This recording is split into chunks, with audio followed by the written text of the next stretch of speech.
ಆಚಾರ ನೇರ ಪ್ರಸಾರ ಕಾರ್ಯಕ್ರಮಕ್ಕೆ ಎಕ್ಸ್‌ಪ್ರೆಸ್ ಟಿವಿಯ ಪ್ರತಿಯೊಬ್ಬ ವೀಕ್ಷಕರಿಗೂ ಕೂಡ ಸ್ವಾಗತ. ಶ್ರೀಧರ ಭಟ್ಟಾಚಾರ್ಯ ಗುರುಜಿಯವರು ಸಂಜೆ 5 ಗಂಟೆ ಆಗಿದೆ, ನಿಮ್ಮ ಎದುರುಗಡೆ ಆಲ್ರೆಡಿ ಹಾಜರಾಗ್ಬಿಟ್ಟಿದ್ದಾರೆ.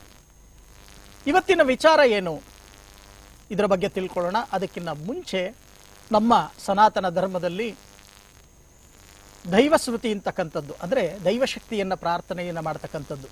ಈ ದಿನ ಸೋಮವಾರ ದೈವಶಕ್ತಿಯನ್ನು ಪ್ರಾರ್ಥನೆಯನ್ನು ಮಾಡೋಣ.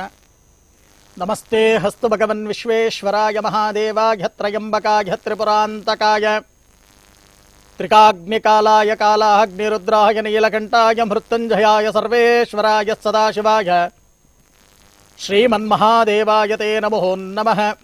ಸಮಸ್ತ ವೀಕ್ಷಕರಿಗೆ ಶ್ರೀಧರ ಭಟ್ಟಾಚಾರ್ಯ ಗುರೂಜಿ ಮಾಡುವ ನಮಸ್ಕಾರಗಳು. ಇವತ್ತಿನ ವಿಚಾರ ಏನಪ್ಪ, ಇವತ್ತಿನ ವಿಷಯ ಏನಪ್ಪ, ಯಾವ ವಿಚಾರದ ಬಗ್ಗೆ ಗುರುಗಳು ನಮಗೆ ತಿಳಿಸ್ಕೊಡ್ತಾರೆ? ಬಹಳಷ್ಟು ಜನ ಕಾತುರದಿಂದ ಕಾಯ್ತಾ ಇದ್ದೀರಾ. ಈ ದಿನ ಶತ್ರುಬಾಧೆ ಅಂತಕ್ಕಂಥದ್ದು, ಶತ್ರುಬಾಧೆಯಲ್ಲಿ ಎಷ್ಟು ವಿಧಗಳಿದೆ, ಯಾವ ಯಾವ ರೀತಿ ಶತ್ರುಬಾಧೆಗಳು ಅಂತಕ್ಕಂಥದ್ದು ಬರುತ್ತೆ, ಯಾವ ಯಾವ ರೀತಿಯಲ್ಲಿ ಬರ್ತಕ್ಕಂಥ ಶತ್ರುಬಾಧೆಗಳಲ್ಲಿ ಯಾವ ಯಾವ ಸಂಕಷ್ಟಗಳು ಅಂತಕ್ಕಂಥದ್ದು ಉತ್ಪತ್ತಿಯಾಗತ್ತೆ, ಆ ಸಂಕಷ್ಟಗಳನ್ನು ಹೇಗೆ ಪರಿಹಾರವನ್ನು ಮಾಡಬೇಕು. ಕೆಲವರು ಹೇಳ್ತಾರೆ ಒಂದೇ ಒಂದು ದೇವರ ಪೂಜೆ ಮಾಡಿದ ತಕ್ಷಣ ಎಲ್ಲ ಶತ್ರುನಾಶವಾಗೋಗ್ಬಿಡುತ್ತೆ, ಶತ್ರು ಬಾಧೆಯೇ ಇರಲ್ಲ ಅಂತ ಹೇಳ್ತಾರೆ. ಇದು ನಿಜಾನಾ? ಈ ವಿಚಾರದ ಬಗ್ಗೆ ಈ ದಿನ ನಾವು ವಿಮರ್ಶೆಯನ್ನು ಮಾಡೋಣ, ವಿಷಯಗಳನ್ನು ತಿಳ್ಕೊಳ್ಳೋಣ. ಶತ್ರುಬಾಧೆ ಯಾರಿಗೆಲ್ಲ ಶತ್ರುಬಾಧೆ? ಈ ಭೂಮಿಯ ಮೇಲೆ ಸಕಲ ಜೀವ ಜಂತುಗಳಿಗೂ ಕೂಡ ಶತ್ರುಬಾಧೆ ಅಂತಕ್ಕಂಥದ್ದಿದೆ. ನೀವು ನೋಡ್ಬೋದು, ಮೂಕ ಪ್ರಾಣಿಗಳು ಪಾಪ ಕಾಡಲ್ಲಿ ಶತ್ರುಬಾಧೆ ಅಂತಕ್ಕಂಥದ್ದಿದ್ದಾಗ ಅವು ಜಗಳಕ್ಕೆ ಬಿದ್ದುಬಿಟ್ಟಿರ್ತದೆ. ಜಗಳಕ್ಕೆ ಬಿದ್ದು ತನ್ನ ಶರೀರದಲ್ಲಿ ರಕ್ತ ಸೋರಿ ಹೋದರೂ ಸಹಿತ ಜಗಳವನ್ನ ನಿಲ್ಲಿಸೋದೇ ಇಲ್ಲ. ಹಾಗೆ ಪ್ರಾಣಿ ಆದರೆ ಪರವಾಗಿಲ್ಲ, ಈ ಪ್ರಾಣಿ ಪ್ರಪಂಚದಲ್ಲಿ ಮನುಷ್ಯ ಪ್ರಾಣಿ ಅಂತಕ್ಕಂಥವನಿದಾನಲ್ಲ, ಈ ಮನುಷ್ಯ ಪ್ರಾಣಿಯಲ್ಲಿ ಬರ್ತಕ್ಕಂಥ ಶತ್ರುಬಾಧೆ ಅಂತಕ್ಕಂಥದ್ದು ಏನಾದರೂ ಬಂದರೆ ಏನೆಲ್ಲ ಮಾಡ್ತಾನೆ ಅಂತಕ್ಕಂಥದ್ದು ಗೊತ್ತಾ? ಖಂಡಿತ ಹೇಳ್ಕೊಡ್ತೀನಿ. ಯಾರೋ ಒಬ್ರು ಕರೆ ಮಾಡಿದ್ದಾರೆ, ಅವರ ಸಮಸ್ಯೆ ಏನು ಅಂತ ಕೇಳೋಣ. ಹಲೋ, ನಮಸ್ಕಾರ. ನಮಸ್ಕಾರ ಸ್ವಾಮೀಜಿ. ನಮಸ್ಕಾರ ಸರ್, ಎಲ್ಲಿಂದ ಕರೆ ಮಾಡ್ತೀರಿ? ನಾವು ಬೆಂಗಳೂರು ವೈಟ್ ಫೀಲ್ಡ್ ಇಂದ. ನಿಮ್ ಪ್ರೋಗ್ರಾಮ್ ತುಂಬಾ ಚೆನ್ನಾಗಿ ಬರ್ತದೆ ಸ್ವಾಮೀಜಿ. ಖಂಡಿತವಾಗಿ 4 ಜನಕ್ಕೆ ಅನುಕೂಲ ಆದ್ರೆ ಸಾಕಪ್ಪ. ತಮ್ಮ ಹೆಸರು ಹೇಳಿಪ್ಪ. ನನ್ನ ಹೆಸರು ನಿಂಗರಾಜು ಅಂತ ಸ್ವಾಮೀಜಿ. ನಿಂಗರಾಜು ಅವರೇ, ಯಾರ ಬಗ್ಗೆ ವಿಚಾರ ಮಾಡಬೇಕು? ನನ್ನ ಬಗ್ಗೆನೇ ಡೇಟ್ ಆಫ್ ಬರ್ತ್ ಹೇಳ್ತೀನಿ. ಹೇಳಿ, ಡೇಟ್ ಆಫ್ ಬರ್ತ್ ಹೇಳಿ. 6/4/1975. 1975 ಬೆಳಗ್ಗೆ 7:30. ಬೆಳಗ್ಗೆ 7:15. 7:30. ಹುಟ್ಟಿದ್ದೆಲ್ಲಿ, ಬ್ಯಾಂಗ್ಳೂರಲ್ಲೇನಾ? ಇಲ್ಲ, ಮೈಸೂರು ಡಿಸ್ಟ್ರಿಕ್ಟ್. ಮೈಸೂರಲ್ಲಿ. ಏನ್ ಮಾಡ್ಕೊಂಡಿದ್ದೀರಿ ತಾವೀಗ? ನಾವಿಲ್ಲಿ ಯಾವ್ದೋ ಖಾಸಗಿ ಕಂಪ್ನಿ ಕೆಲಸ ಮಾಡ್ತಾ ಇದ್ದೀವಿ. ಖಂಡಿತ ನೋಡೋಣ. ಇಲ್ಲಿ ನಿಮ್ಮ ಜಾತಕವನ್ನ ನಾವು ನೋಡಿದಾಗ ನೀವು ಹುಟ್ಟಿದ್ದು ಭಾನುವಾರ, ಹೌದಾ? ಹೌದು ಸ್ವಾಮೀಜಿ. ನಿಮ್ಮ ಒಂದು ನಕ್ಷತ್ರ ಶ್ರವಣ ನಕ್ಷತ್ರ, ಮಕರ. ಹೌದು. ಜನನ ಕಾಲದಲ್ಲಿ ನಿಮಗೆ ನಡೀತಾ ಇರ್ತಕ್ಕಂಥ ಒಂದು ದಶೆಯನ್ನ ನಾವು ನೋಡಿದಾಗ ಚಂದ್ರ ದಶೆಯಲ್ಲಿ ಜನನವಾಗಿದ್ದೀರಾ. ಈಗ ಗುರು ದಶೆ ಅಂತಕ್ಕಂಥದ್ದು ನಡೀತಾ ಇದೆ. ನಿಮ್ಮ ಜಾತಕವನ್ನ ನಾವು ನೋಡಿದಾಗ ಜಾತಕದಲ್ಲಿ ಅಪೂರ್ಣ ಕಾಲಸರ್ಪದೋಷ ಅಂತಕ್ಕಂಥದ್ದಿದೆ. ಗುರುಗಳೇ, ವಿದ್ಯಾಭ್ಯಾಸ ಸಂಪೂರ್ಣವಾಗಿ ಆಗಲಿಲ್ಲ. ಬಾಲ್ಯದಲ್ಲೂ ಕಷ್ಟ, ಯೌವನದಲ್ಲೂ ಕಷ್ಟ, ಕೌಮಾರ್ಯದಲ್ಲೂ ಕಷ್ಟ, ಬರೀ ಕಷ್ಟಪಟ್ಟುಕೊಂಡೇ ಬರ್ತಾ ಇದ್ದೀನಿ. ಯಾರೂ ಕೂಡ ನನ್ನನ್ನು ನಂಬೋದೇ ಇಲ್ಲ, ನನ್ನಿಂದ ಸಹಾಯ ಪಡಿತಾರೆ, ನನಗ್ಯಾರೂ ಕೂಡ ಸಹಾಯ ಮಾಡಲ್ಲ. ನನ್ನ ಜೀವನ ಅಂತಕ್ಕಂಥದ್ದೇನು, ನನ್ನ ಜೀವನದಲ್ಲಿ ಅನ್ಕೊಂಡಿರ್ತಕ್ಕಂಥದ್ದನ್ನು ಸಾಧಿಸ್ತೀನಾ ಅಥವಾ ಇಲ್ವಾ, ನನ್ನ ಜೊತೆ ಇದ್ದವರೆಲ್ಲ ಎಷ್ಟೊಂದು ಚೆನ್ನಾಗಿ ಆಗ್ತಾ ಇದ್ದಾರೆ, ನನಗೆ ಯಾಕೆ ಈ ರೀತಿ ಆಗ್ತಾ ಇದೆ ಅನ್ನೋ ಪ್ರಶ್ನೆಯನ್ನ ಇಟ್ಕೊಂಡು ಕರೆ ಮಾಡಿದ್ದೀರಾ, ಹೌದಾ ಅಥವಾ ಇಲ್ವಾ? ಖಂಡಿತ ಸ್ವಾಮೀಜಿ. 2000 ಇಸ್ವಿಯಿಂದ ನನ್ನಿಂದ ಹೆಲ್ಪ್ ತಕೊಂಡವ್ರ ಎಲ್ರೂ ಉದ್ಧಾರ ಆಗಲ್ಲ ಸ್ವಾಮಿ. ನಾನು ಇದ್ದಂಗೆ ಇದ್ದೀನಿ. ಖಂಡಿತ. ಅದನ್ನೇ ನೋಡಿ, ಜಾತಕ ಅಂತಕ್ಕಂಥದ್ದು ಅದನ್ನ ಹೇಳುತ್ತೆ. ಗುರು ದಶೆ ಹೆಂಗಿದೆ ಸ್ವಾಮಿ? ಗುರು ದಶೆ ಪ್ರಶ್ನೆ ಅಲ್ಲ, ಹೆಂಗಿದೆ? ಒಂದು ನಿಮಿಷ, ನಾನು ಕೇಳೋ ಪ್ರಶ್ನೆಗೆ ಸರಿಯಾಗಿ ಉತ್ತರ ಕೊಡಿ. ಸರಿ. ನಿಮಗೆ ಜಾತಕ ಬರ್ಸಿದ್ದೀರಾ ನೀವು? ಇಲ್ಲ ಸ್ವಾಮೀಜಿ, ಇಲ್ಲ ಬರ್ಸಿಲ್ಲ. ನೋಡಿ, ಜಾತಕ ಬರ್ಸಿದಾಗ ಗೊತ್ತಾಗತ್ತೆ, ರಾಹು ಕೇತುಗಳ ಮಧ್ಯಭಾಗದಲ್ಲಿ ಷಷ್ಠಗ್ರಹಗಳ ಬಂಧನ, ಅಪೂರ್ಣ ಕಾಲ ಸರ್ಪದೋಷ. ಈ ಕಾಲಸರ್ಪದೋಷ ಅಂತ ಯಾರಾದ್ರೂ ಏನಾದ್ರೂ ಪೂಜೆ ಮಾಡಿಸಿದಾರ ನಿಮ್ಗೆ? ಇಲ್ಲ ಸ್ವಾಮೀಜಿ, ನಾನು ಮಂಗಳವಾರ ನಾನು ಸುಬ್ರಹ್ಮಣ್ಯ ಸ್ವಾಮಿ ದೇವಸ್ಥಾನಕ್ಕೆ ಹೋಗ್ತೀನಿ.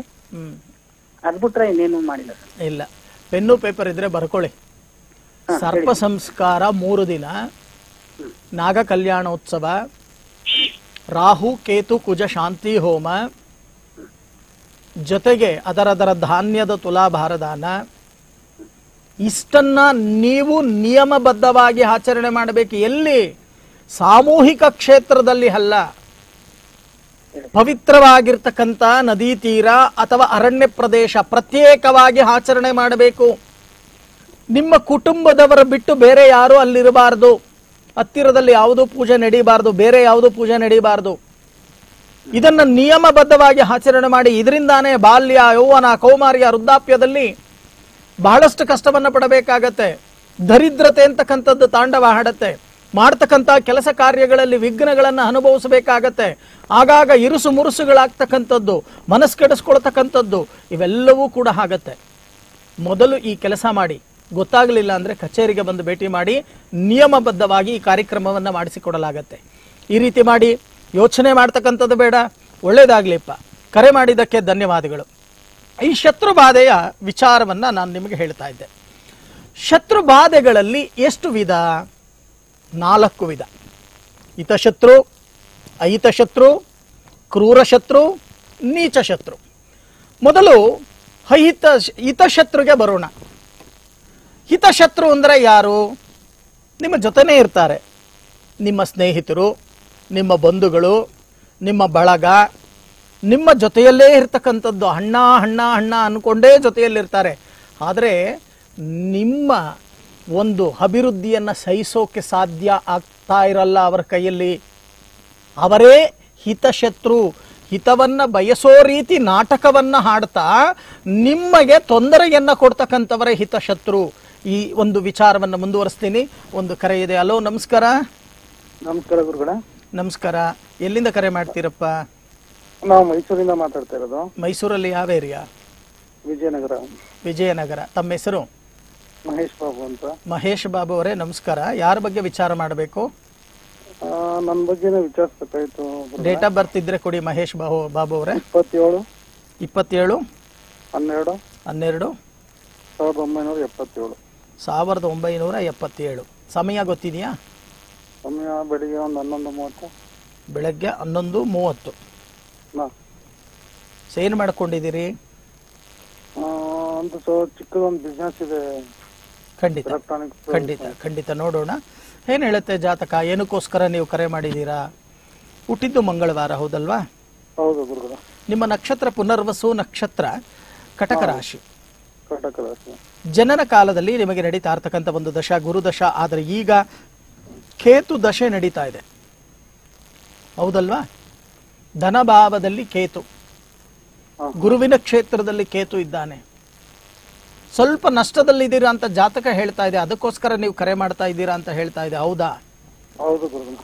ನಷ್ಟಗಳು ಅಂತಕ್ಕಂಥದ್ದಾಗ್ತಾ ಇದೆ. ಧನಭಾವದಲ್ಲಿ ಕೇತು ದಶಾಕಾಲದಲ್ಲಿ ರಾಹುಕೇತುಗಳನ್ನ ಅಪ್ರದಕ್ಷಿಣೆ ಅಂತ ನಾವು ಹೇಳ್ತೇವೆ, ಹೌದಲ್ವಾ? ಮಂತ್ರದಲ್ಲೇ ಹೇಳ್ತೇವೆ, ಅಪ್ರದಕ್ಷಿಣಂ ಕುರ್ವಾಣ.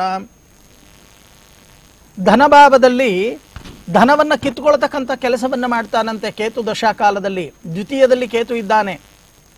ಇದಕ್ಕೆ ರಾಮಬಾಣ ಇಷ್ಟೇ. ನಿಮ್ಮ ಮಾಡ್ತಕ್ಕಂಥ ಕೆಲಸ ಕಾರ್ಯದಲ್ಲಿ ಕೇತು ದಶಾಕಾಲದಲ್ಲಿ ವಿಘ್ನಗಳು ಅಂತಕ್ಕಂಥದ್ದು ಬರೋದು ಸಹಜ, ನಷ್ಟಗಳು ಅಂತಕ್ಕಂಥದ್ದು ಬರೋದು ಸಹಜ. ಪ್ರತಿಯೊಬ್ಬ ಜಾತಕದಲ್ಲೂ ಸಹಿತ ಮೊದಲು ನೀವು ಮಾಡಬೇಕಾಗಿರ್ತಕ್ಕಂಥ ಕೆಲಸ ಇಷ್ಟೇ. ಮೈಸೂರಿಂದ ಕರೆ ಮಾಡ್ತಾ ಇದ್ದೀರಾ? ಹೌದು ಗುರುಗಳ. 101 ಗಣಪತಿ ದೇವಾಲಯಕ್ಕೆ ಯಾವತ್ತಾದ್ರೂ ಹೋಗಿ ದರ್ಶನ ಮಾಡಿದ್ದೀರಾ? ಮಾಡಿದ್ದೀವಿ ಗುರುಗಳ. ಒಂದು ಕೆಲಸ ಮಾಡಿ, ಪ್ರತಿ ಮಂಗಳವಾರ ಎಡಬಿಡದೆ 108 ಬಿಳಿ ಎಕ್ಕದ ಹೂವು, ಅರ್ಕಪುಷ್ಪ ಅಂತ ನಾವು ಹೇಳ್ತೇವೆ, ಆ ಬಿಳಿ ಹೆಕ್ಕದ ಹೂವನ್ನ ಪರಿಶುದ್ಧವಾಗಿ ಶುಚಿರ್ಭೂತರಾಗಿ ಶ್ವೇತ ವಸ್ತ್ರಗಳನ್ನ ಧಾರಣೆಯನ್ನ ಮಾಡಿಕೊಂಡು ಆ ಗಣೇಶನ ದೇವಾಲಯಕ್ಕೆ ಹೋಗಿ ಅರ್ಪಣೆಯನ್ನ ಮಾಡಿ, ಸಾಧ್ಯವಾದರೆ ನಿಮ್ಮ ಹೆಸರಲ್ಲಿ ಒಂದು ಅರ್ಚನೆ ಮಾಡಿ, ದೀರ್ಘದ ಹಂಡ ನಮಸ್ಕಾರವನ್ನ ಮಾಡಿ, ಭಕ್ತಿಯಿಂದ ಪ್ರಾರ್ಥನೆ ಮಾಡ್ತಾ ಬನ್ನಿ. ಪ್ರತಿ ಮಂಗಳವಾರ 8 ಮಂಗಳವಾರಗಳು ಎಡಬಿಡದೆ ಆಚರಣೆಯನ್ನ ಮಾಡಿ. 9ನೇ ಮಂಗಳವಾರದಿಂದ ನಿಮಗೆ ಬಂದಿರತಕ್ಕಂಥ ಸಂಕಷ್ಟಗಳು, ನಷ್ಟಗಳು ಹಂತ ಹಂತವಾಗಿ ಕಮ್ಮಿ ಆಗತ್ತೆ. ಈ ರೀತಿ ಮಾಡಿ. ಯೋಚನೆ ಮಾಡ್ತಕ್ಕಂಥದ್ದು ಬೇಡ. ಒಳ್ಳೇದಾಗ್ಲಿಪ್ಪ. ಕರೆ ಮಾಡಿದ್ದಕ್ಕೆ ಧನ್ಯವಾದಗಳು. ಹಲೋ, ಕರೆ ಮಾಡಿದ್ದಕ್ಕೆ ಧನ್ಯವಾದಗಳು. ಈ ಹಿತಶತ್ರುಗಳ ವಿಚಾರವನ್ನ ನಾನು ಮಾತಾಡ್ತಾ ಇದ್ದೆ. ಹಿತಶತ್ರುಗಳು ಹೇಗೆ ಇರ್ತಾರೆ? ಅವ್ರ ಕೆಲಸ ಆಗಬೇಕಾದ್ರೆ ಸಾಕು, ಅಣ್ಣ ಅಪ್ಪ ಸಾರ್ ಅನ್ಕೊಂಡು ಹಿಂದನೇ ಓಡಾಡ್ತಾರೆ. ಪಾಪ ಇವ್ರಿಗೆ ಗೊತ್ತೇ ಆಗಲ್ಲ. ಅದರಲ್ಲೂ ಯಾರಾದರೂ ಸಣ್ಣ ಸ್ವಭಾವ ಅಂದರೆ ಮೃದು ಸ್ವಭಾವದ ನಕ್ಷತ್ರದ ಸ್ವಭಾವವನ್ನು ಇಟ್ಕೊಂಡಿರ್ತಕ್ಕಂಥ ಮನುಷ್ಯರು ಇವರ ಜೊತೆಯಲ್ಲಿರ್ತಕ್ಕಂಥವರನ್ನ ಬಹಳಷ್ಟು ಜನ ನಂಬಿಟ್ಟಿರ್ತಾರೆ. ಇವರು ಯಾವಾಗ ಬೇಕಾದರೂ ಆವಾಗ ಪಟಾಕಿಯನ್ನು ಇಟ್ಬಿಡ್ತಾರೆ, ಬಾಂಬ್ ಬ್ಲಾಸ್ಟ್ ಮಾಡಿಬಿಡ್ತಾರೆ. ಇದನ್ನೇ ಹಿತಶತ್ರು ಅಂತಕ್ಕಂಥ ಒಂದು ವಿಚಾರ. ಈ ಹಿತಶತ್ರುವಿನ ಜೊತೆಯಲ್ಲಿ ಬಹಳಷ್ಟು ಎಚ್ಚರಿಕೆಯಿಂದ ಇರಬೇಕು. ಯಾಕೆ ಈ ಮಾತನ್ನ ನಾನು ನಿಮಗೆ ಹೇಳ್ತಾ ಇದ್ದೀನಿ ಅಂದ್ರೆ, ಬಹಳಷ್ಟು ಜನ ಕೆಲಸ ಕಾರ್ಯಗಳನ್ನ ಮಾಡಬೇಕಾದ್ರೆ ಸ್ನೇಹಿತರು ಅಂತ ಇಟ್ಕೊಂಡಿರ್ತೀರಾ. ಸ್ನೇಹಿತರಿಲ್ಲದೆ ಜೀವನ ಇಲ್ಲ. ಸ್ನೇಹಿತರು ಬೇಕೇ ಬೇಕು, ನಿಜ. ಗೆಳೆಯರು ಬೇಕೇ ಬೇಕು, ಆದರೆ ಪ್ರಾಣ ಸ್ನೇಹಿತರು ಬೇಕು. ತನಗೆ ಕಷ್ಟವಾದರೂ ಸಹಿತ ಮತ್ತೊಬ್ಬ ಸ್ನೇಹಿತನಿಗೆ ತೊಂದರೆಯಾಗಬಾರದು ಅಂತ ಹೇಳಿ ಪ್ರಯತ್ನವನ್ನ ಪಡ್ತಾರಲ್ಲ, ಅಂತ ಸ್ವಭಾವವನ್ನ ಇಟ್ಕೊಂಡಿರ್ತಕ್ಕಂಥವರು, ಅಂತ ಬುದ್ಧಿಶಕ್ತಿಯನ್ನ ಇಟ್ಕೊಂಡಿರ್ತಕ್ಕಂಥವರು ಗೆಳೆಯರಾಗಿ ಇಟ್ಕೋಬೇಕು. ಆದರೆ ಸ್ವಾರ್ಥಕ್ಕೋಸ್ಕರ ಜೊತೆಯಲ್ಲಿ ಇರ್ತಾರೆ ನೋಡಿ, ಅವರವರ ಸ್ವಾರ್ಥಗಳನ್ನ ಅವರ ಬೇಳೆ ಅವರು ಬೇಯಿಸ್ಕೋತಾ ಇರ್ತಾರೆ. ಅಂಥವರನ್ನ ನೀವು ಜೊತೆಯಲ್ಲಿ ಇಟ್ಕೊಂಡ್ರೆ ಇವತ್ತಲ್ಲ ನಾಳೆ ಅವರು ನಿಮಗೆ ಹಿತಶತ್ರುವಿನ ಬಾಧೆಯನ್ನು ಕೊಟ್ಟು ಸಂಕಷ್ಟಕ್ಕೆ ನೂಗ್ತಕ್ಕಂಥದ್ದು ಗ್ಯಾರಂಟಿ. ಇದರ ಒಂದು ವಿಚಾರವನ್ನ ಮುಂದುವರಿಸ್ತೀನಿ. ಪಾಪ ಯಾರೋ ಸಮಸ್ಯೆಯನ್ನು ಹೊತ್ತು ಕರೆ ಮಾಡಿದ್ದಾರೆ, ನೋಡೋಣ. ಹಲೋ, ನಮಸ್ಕಾರ. ನಮಸ್ಕಾರ ಗುರುಜಿ. ಎಲ್ಲಿಂದ ಕರೆ ಮಾಡ್ತಾ ಇದ್ದೀರಿ? ಶಿವಮೊಗ್ಗದಿಂದ. ತಮ್ಮ ಹೆಸರು ಸರ್? ಕೃಷ್ಣ ನಾಯಕ್ ಅಂತ. ಕೃಷ್ಣ ನಾಯಕ್ ಅವರೇ, ಯಾರ ಬಗ್ಗೆ ವಿಚಾರ ಮಾಡಬೇಕು? ನನ್ನ ಬಗ್ಗೆನೇ ಕೇಳ್ಬೇಕಾಯ್ತು ಗುರುಜಿ. ಸರಿ, ನಿಮ್ಮ ಜನ್ಮ ದಿನಾಂಕ ಸಮಯ ಇದೆಯಾ? ಇದೆ ಇದೆ ಗುರು. ಹೇಳಿ. 1ನೇ ತಾರೀಕು 8ನೇ ತಿಂಗಳು 1987. 1987. ಸಮಯ ಸಂಜೆ 5:30. ಸಂಜೆ 5:30. ಹಾ. ಸರಿ, ತಾವೇನ್ ಮಾಡ್ಕೊಂಡಿದ್ದೀರಿ? ನಾವು ಜಮೀನು ಹೊಲ ಗದ್ದೆ ಕೆಲಸ ಮಾಡ್ತಾ ಇದೀವಿ. ಅಂದ್ರೆ ವ್ಯವಸಾಯ ಮಾಡ್ತಾ ಇದ್ದೀರಿ? ವ್ಯವಸಾಯ, ಹೌದು. ಏನ್ ಬೆಳೆದಿದ್ದೀರಿ ಇವಾಗ? ಭತ್ತ ಬೆಳೆದಿದ್ದೀವಿ. ಭತ್ತ ಚೆನ್ನಾಗಾಗತ್ತಾ ಪ್ರತಿ ವರ್ಷ? ಒಂದೊಂದ್ ಬೆಳೆ ಆಗುತ್ತೆ ಗುರುಜಿ, ಒಂದೊಂದ್ ಬೆಳೆ ಆಗಲ್ಲ. ಖಂಡಿತ. ಮದುವೆ ಆಗಿದೆಯಾ ತಮಗೆ? ಇಲ್ಲ, ನೋಡ್ತಾ ಇದೀವಿ, ಇನ್ನು ಆಗಿಲ್ಲ. ಅದೇ ವಿಚಾರಕ್ಕೆ ಕರೆ ಮಾಡಿದ್ದೀರಾ ಅಂತ ಅನ್ಕೋತಾ ಇದ್ದೀನಿ. ಅದು ಸ್ವಲ್ಪ ನಮ್ದು ದುಡ್ಡು ಕಾಸಿನ ಬಗ್ಗೆ ನಾವು ಏನಾದ್ರು ಫ್ಯೂಚರ್ ಅಲ್ಲಿ ಏನಾದ್ರು ಆಗುತ್ತಾ ಅಂತ. ಖಂಡಿತ. ಶನಿವಾರ ಹುಟ್ಟಿದ್ದು ಹೌದಾ? ದಿನ ಗೊತ್ತಿಲ್ಲ ಗುರುಜಿ. ಶನಿವಾರ. ಚಿತ್ತಾ ನಕ್ಷತ್ರ, ಕನ್ಯಾ ರಾಶಿ ಅಂತ ಹೇಳುತ್ತೆ ನಿಮ್ಮ ಜನ್ಮ ದಿನಾಂಕ, ಹೌದಾ? ಮಿಥುನ. ಕೃಷ್ಣಕಾಯ ಅಂತ ಮಿಥುನ ರಾಶಿ ಅಂದ್ರು. ಇಲ್ಲ, ಖಂಡಿತ. ಹೆಸರಿನ ಮೇಲೆ ಮೃಗಶಿರ ನಕ್ಷತ್ರ, ಮಿಥುನ ರಾಶಿ, ಕೃಷ್ಣ ಅನ್ನೋ ಹೆಸರಿಗೆ. ಆದ್ರೆ ನೀವು ತಾಯಿ ಗರ್ಭದಿಂದ ಭೂಸ್ಪರ್ಶವಾಗಿರ್ತಕ್ಕಂಥ ಸಮಯ 1ನೇ ತಾರೀಕು 8ನೇ ತಿಂಗಳು 1987ನೇ ಇಸವಿ ಸಂಜೆ 5:30. ಈ ಸಮಯಕ್ಕೆ ಜನ್ಮ ನಕ್ಷತ್ರ ನಿಮಗೆ ಚಿತ್ತಾ ನಕ್ಷತ್ರ, ಕನ್ಯಾ ರಾಶಿ. ಚೆನ್ನಾಗಿ ಅರ್ಥ ಮಾಡ್ಕೊಳ್ಳಿ. ಕನ್ಯಾ ರಾಶಿ. ನೀವು ಮಿಥುನ ರಾಶಿ ಭವಿಷ್ಯ ನೋಡುವುದು ಸುಮ್ಮನೆ ನಾಮ ನಕ್ಷತ್ರದ್ದಷ್ಟೇ, ಅದು ಲೆಕ್ಕ ಇಲ್ಲ. ಜನ್ಮ ನಕ್ಷತ್ರ ಯಾವತ್ತೂ ಅಷ್ಟೇ, ತಾಯಿ ಗರ್ಭದಿಂದ ಭೂಸ್ಪರ್ಶವಾದಾಗ ಯಾವ ನಕ್ಷತ್ರ ಇರುತ್ತೋ ಅದೇ ನಕ್ಷತ್ರ ಅವನ ಜೀವನ ಪರ್ಯಂತ ಭವಿಷ್ಯವನ್ನ ನೋಡಬೇಕು. ಹಾಗೆ ಕನ್ಯಾ ರಾಶಿಯಲ್ಲಿ ನೀವು ಜನನವಾಗಿದ್ದೀರಾ. ಜನನ ಕಾಲದಲ್ಲಿ ನಿಮಗೆ ನಡೀತಾ ಇರ್ತಕ್ಕಂಥ ಒಂದು ದಶೆಯನ್ನ ನಾವು ನೋಡಿದಾಗ ಕುಜ ದಶೆಯಲ್ಲಿ ಜನನ. ಈಗ ನಿಮಗೆ ನಡೀತಾ ಇರ್ತಕ್ಕಂಥದ್ದು ಗುರುದಶ. ಆದರೆ ನಿಮ್ಮ ಜಾತಕವನ್ನ ನೋಡಿದಾಗ ಕರ್ಮಸ್ಥಾನದಲ್ಲಿ ಚಂದ್ರ ಮತ್ತೆ ಕೇತು, ಸುಖ ಸ್ಥಾನದಲ್ಲಿ ರಾಹು. ಎಲ್ಲವೂ ಕೂಡ ಭಗವಂತ ಕೊಡ್ತಾನೆ, ಎಲ್ಲ ಕಣ್ಣು ಮುಂದೆ ತೋರಿಸ್ತಾನೆ. ಯಾವುದನ್ನು ಕೂಡ ಅನುಭವಿಸೋಕ್ಕಾಗಲ್ಲ. ಎಲ್ಲವೂ ಒಂದು ಕಡೆ ಆಗಾಗ ಮೋಸದ ಜಾಲಕ್ಕೆ ಬೀಳ್ತಕ್ಕಂಥ ಸಾಧ್ಯತೆಗಳು ಕೂಡ ಇದರಲ್ಲಿ ಕಂಡು ಬರ್ತಾ ಇದೆ. ಇದಕ್ಕೆ ನೀವೇನು ಹೇಳ್ತೀರಿ? ಮೋಸ ಜಾಲ ಏನೋ ಅಷ್ಟೊಂದು ಆಗಿಲ್ಲ. ಆದ್ರೆ ಆಗಾಗ ಮನಸ್ಸಿನ ಮೇಲೆ ದುಷ್ಟ ಪರಿಣಾಮಗಳು, ತೊಂದರೆ, ತಾಪತ್ರಯಗಳು, ವಿಘ್ನಗಳು ಇವೆಲ್ಲವೂ ಕೂಡ ನಡೀತಾ ಇದೆಯಾ? ಅಂದ್ರೆ ಫ್ಯೂಚರ್ ಬಗ್ಗೆ ಏನು ಕ್ಲಾರಿಟಿ ಇಲ್ಲ ನನಗೆ. ಸರಿಯಾಗಿ ಕ್ಲೀನ್ ಆಗಿ ಏನ್ ಮಾಡ್ಬೇಕು, ಏನ್ ತಲೆ ಅಂದ್ರೆ ಅಲ್ಲ. ನಿಮ್ಗೆ ಈಗ ಒಂದು ವಿಚಾರ, ನಿಮ್ಗೆ ಯಾವ ವಿಚಾರ ಬೇಕು ಅಂತ ಹೇಳಿಪ್ಪ. ಅಂದ್ರೆ ಅದೇ ನಂದು ಹಣಕಾಸಿನ ಬಗ್ಗೆ, ನನ್ನ ಮುಂದೆ ಫ್ಯೂಚರ್ ಅಲ್ಲಿ ಏನಾದ್ರು. ಫ್ಯೂಚರ್ ತುಂಬಾ ಚೆನ್ನಾಗಿರುತ್ತೆ. ಸುಖ ಸ್ಥಾನದಲ್ಲಿ ರಾಹು, ಕರ್ಮಸ್ಥಾನದಲ್ಲಿ ಕೇತು ಮತ್ತೆ ಚಂದ್ರ ಅಂತಕ್ಕಂಥವರಿದ್ದಾರೆ. ಆದ್ರೆ ನೀವೊಂದು ದೈವಶಕ್ತಿಯನ್ನ ನಂಬಿದೀರಾ. ಆ ದೈವಶಕ್ತಿ ನಿಮ್ಮ ಜೊತೆಯಲ್ಲಿ ಸದಾ ಕಾಪಾಡ್ತಾ ಬರ್ತಾ ಇದೆ ಅಂತ ನಾನು ಹೇಳ್ತೀನಿ. ಹೌದಾ? ಹೌದೌದು. ಹಾ, ಏನ ದೈವಶಕ್ತಿ ಹೆಸರು ಹೇಳಬಹುದಾ ತಾವು? ನಮ್ಮನೆ ದೇವರು ಚೌಡಮ್ಮ. ಅದನ್ನೇ ನಂಬಿರೋದಾ ನೀವು? ಹೌದೌದು. ಏನೇ ಕೆಲಸ ಮಾಡ್ಲಿಕ್ಕೆ ಹೋದ್ರು ಅದ್ರ ಮೇಲೆ ಭಾರ ಹಾಕಿ ಹೋಗೋದು? ಭಾರ ಹಾಕಿ ಮಾಡೋದು. ಖಂಡಿತ ಖಂಡಿತ ಯೋಚನೆ ಮಾಡ್ತಕ್ಕಂಥದ್ದು ಬೇಡ. ಕೆರಿಯರ್ ಅಂತಕ್ಕಂಥದ್ದು ತುಂಬಾ ಚೆನ್ನಾಗಿದೆ. ಸಾಧ್ಯವಾದರೆ ನೀವು ರಾಹು ಕೇತು ಕುಜ ಶಾಂತಿ ಹೋಮವನ್ನ ಸಾಧ್ಯವಾದರೆ ಒಂದು ಕಡೆ ನಿಯಮಬದ್ಧವಾಗಿ ಆಚರಣೆಯನ್ನ ಮಾಡಿ ಅದರಲ್ಲಿ ಬರ್ತಕ್ಕಂಥ ರಕ್ಷೆಯನ್ನ ಪ್ರತಿನಿತ್ಯ ಹಣೆಯಲ್ಲಿ ಧರಿಸ್ಕೊಳ್ತಕ್ಕಂಥ ಕೆಲಸ ಮಾಡಿ. ನಿಮ್ಮಲ್ಲಿ ಬರ್ತಕ್ಕಂಥ ದೋಷಗಳು ಮುಕ್ತವಾಗಿ ಶುಭ ಫಲಗಳು ಅಂತಕ್ಕಂಥದ್ದು ಪ್ರಾಪ್ತಿಯಾಗತ್ತೆ. ಆಗ ನಿಮ್ಮ ಜೀವನದಲ್ಲಿ ಹಂತ ಹಂತವಾಗಿ ನೀವು ಬೆಳೀತಾ ಹೋಗ್ತೀರಾ. ಈ ರೀತಿ ಮಾಡಿ ಯೋಚನೆ ಮಾಡ್ತಕ್ಕಂಥದ್ದು ಬೇಡ. ಒಳ್ಳೇದಾಗ್ಲಿಪ್ಪ. ಕರೆ ಮಾಡಿದ್ದಕ್ಕೆ ಧನ್ಯವಾದಗಳು. ಹೀಗೆ ಹಿತಶತ್ರುವಿನ ವಿಚಾರಗಳನ್ನ ನಾನು ನಿಮ್ಗೆ ಹೇಳ್ತಾ ಇದ್ದೆ. ಶತ್ರುಬಾಧೆ ವಿಚಾರಗಳು, ಈ ಶತ್ರುಬಾಧೆಯಲ್ಲಿ ಯಾವ ಯಾವ ರೀತಿ ಬರುತ್ತೆ, ಏನೆಲ್ಲ ಸಮಸ್ಯೆಗಳಾಗತ್ತೆ ಅನ್ನೋದ್ರ ಬಗ್ಗೆ ನಾನು ಮಾತಾಡ್ತಾ ಇದ್ದೆ. ತಿಳಿಸ್ಕೊಡ್ತೀನಿ. ಒಂದೇ ಒಂದು ಸಣ್ಣದ ವಿರಾಮ ಬೇಕಾಗಿದೆ. ವಿರಾಮದ ನಂತರ ಮತ್ತೆ ನಾನು ಭೇಟಿಯಾಗ್ತೇನೆ.